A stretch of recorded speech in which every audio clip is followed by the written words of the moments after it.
আমি ভীষণই সাদামাটাভাবে থাকতে পছন্দ করি। কিন্তু আমার ২ টো দিদি এরা ভীষণই হচ্ছে অ্যাডভান্স এবং স্টাইলিশ। এরা বোঝে যে কোন ড্রেসের সাথে কোন কালারটা ম্যাচিং হয়। কিন্তু আমি না এগুলো বুঝি না সত্যি। আমি এত বড় হয়েছি এখন পর্যন্ত নিজে হাতে কিছুই কিনিনি। যা কিছু কিনেছি পোশাক-আশাক বা যাবতীয় যা কিছু সবই বাবা-মার পছন্দে বা দিদিদের পছন্দে।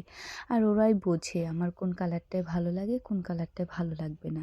তো দাদার কাছে বলেছিল যে আমাকে একটা সোয়েটার কিনে দেবে সেজন্য টাকা পাঠাতে। দাদা টাকা পাঠিয়েছে সেটা দিয়ে আবার দাদাবাবু আমাকে সোয়েটার পছন্দ করে কিনে দিচ্ছে। তো যাই হোক, আমি তো বললাম যে এগুলো তো আমাকে ভালোই লাগবে না। কারণ আমি জিন্সের জ্যাকেট আগে সত্যি পরিনি বা আমাকে পরলে কেমন লাগবে সেটাও জানি না। এখানে অনেকে কমেন্ট করতে পারেন যে এখনো বোঝেন না, জানেন না বা এগুলো দেখানোর কি আছে? আসলে দেখানোর কোনো কিছুই নেই। তারপরে দেখানোর অনেক কিছু আছে। আমি এখন পর্যন্ত যে কয়টা থ্রি পিস পরেছি, যে কয়টা ড্রেস পরেছি সবই আমার মায়ের পছন্দের, আমার দিদিদের পছন্দের। এখন পর্যন্ত নিজের পছন্দ করে একটা কিছুই কিনি নাই। যাই হোক আমার পছন্দ ভীষণই ওল্ড কোয়ালিটির যার জন্য দিদিভাই ওরা আমার উপর ভরসা করে না। আমি ওদের উপর ভরসা করি ওরাই আমাকে কিনে দেয়।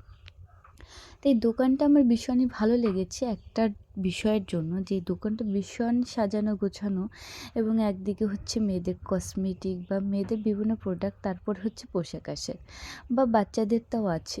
তবে আমরা হচ্ছে কি দরদাম করে কেনা মানুষ। একটা জিনিস যে ১৬০০-১৭০০ টাকা বলল সেই টাকাটা দিয়ে কিনে আনবো সেরকম সামর্থ্য সত্যি আমাদের নেই বা থাকলেও আমি দরদাম করে কেনার চেষ্টা করব। তবে কেউ কিপটে বলতে পারেন, যে যাই বলুন না কেন দরদাম করে কেনাটাকেই আমি মনে হয় শ্রেষ্ঠ। তাই আমি হয়তোবা কোনো কিছু কেনাকাটি করতে পারি না। অবশেষে আমাকে সোয়েটারটা পরে কেমন লাগতেছে